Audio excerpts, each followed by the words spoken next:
第1141章考核开始。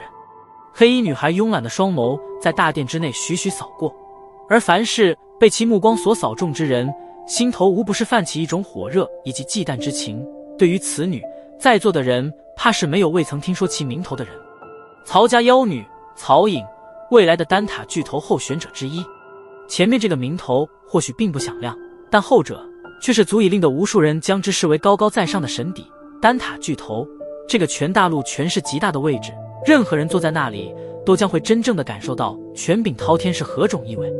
丹塔，大陆所有炼药师心中的圣地，甚至可以毫不客气地说，丹塔的巨头便是无数炼药师心中的精神领袖。丹塔的号召力毋庸置疑，而这种号召力则是完全取决于丹塔巨头的意愿。曹颖，曹家有史以来最为杰出的天才，丹塔三巨头之一亲传弟子，